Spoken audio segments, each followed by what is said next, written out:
warahmatullahi wabarakatuh. Baik, sebelumnya terima kasih kepada Bapak dan juga teman-teman yang telah memberikan kesempatan kepada kami untuk mempresentasikan materi kami dengan judul materi Pembentukan Kepribadian Muslim dalam Perspektif Filsafat Pendidikan Islam. Bagian A, pengertian kepribadian Muslim. Kepribadian Muslim terdiri dari dua kata, yaitu kepribadian dan Muslim. Kata kepribadian Muslim dalam bahasa Arab diistilahkan dengan al-saksiyah, yaitu berarti kepribadian. Dalam Kamus Besar Bahasa Indonesia, kata kepribadian diartikan dengan sifat hakiki yang tercermin pada sikap seseorang atau suatu bangsa yang membedakannya dengan orang atau bangsa lain. Jadi, kepribadian merupakan suatu hal yang urgen dimiliki oleh setiap manusia. Kepribadian adalah suatu tampilan sikap pribadi atau ciri khas yang dimiliki oleh seseorang atau bangsa.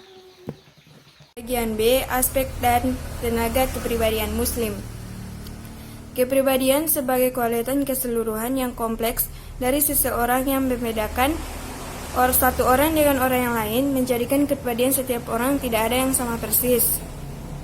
Perbedaan kepribadian tersebut terletak pada kualitas aspek dan tenaga kepribadian yang dimiliki oleh orang masing-masing.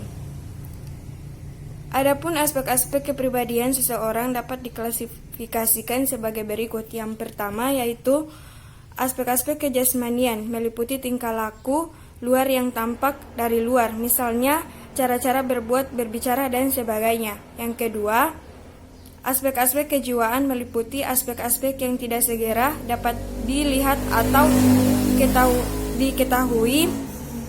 ketahuan dari luar. Yang ketiga yaitu aspek-aspek kerohanian yang luhur, meliputi aspek-aspek kejiwaan yang abstrak.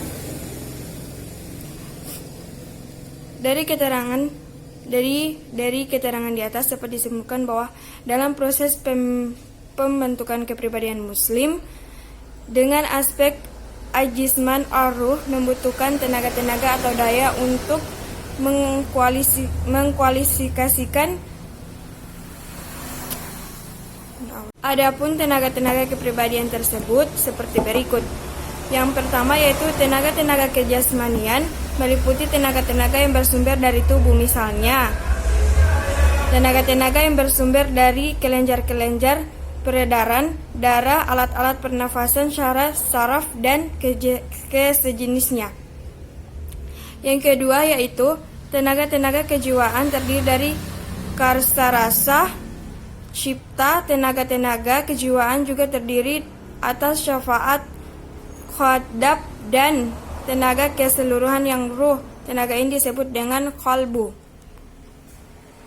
Dengan demikian, tenaga dalam pembentukan kepribadian Muslim al-ziz al-arruh rudha, unsur yang saling mendukung satu sama lain, dapat diwujudkan tanpa adanya jiz al-ziz, sehingga memunculkan tingkah laku. Kualitas suatu perilaku manusia sangat bergantung pada unsur-unsur yang membentuk kepribadiannya. Ketika ar-ruh cenderung mengikatkan diri dari terperangkap oleh alam materi, maka tingkah laku yang ditampilkan seseorang adalah tingkah laku yang rendah. Sebaliknya, jika ruh cenderung yang berorientasi pada naturalnya, maka perilaku yang ditampilkan adalah tingkah laku yang mulia.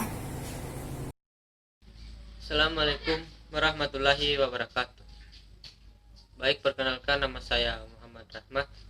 Saya akan melanjutkan materi yang telah dipaparkan oleh teman saya. Langsung saja, C. Faktor yang dapat mempengaruhi kepribadian Muslim. Kepribadian seseorang itu dipengaruhi oleh dua faktor. Faktor pertama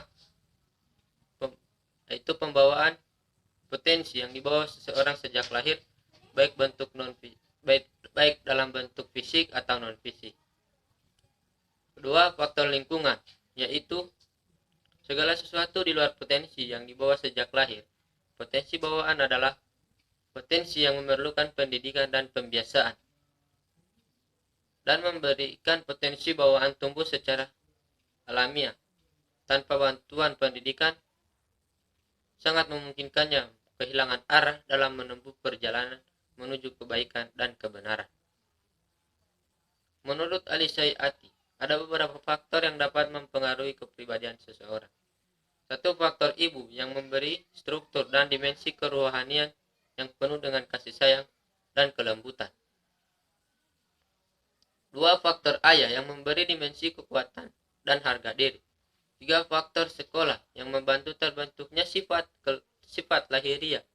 Empat, faktor masyarakat dan lingkungan yang memberikan lingkungan empiris. Lima, faktor yang terakhir adalah faktor kebudayaan umum dan masyarakat yang memberikan corak pada kehidupan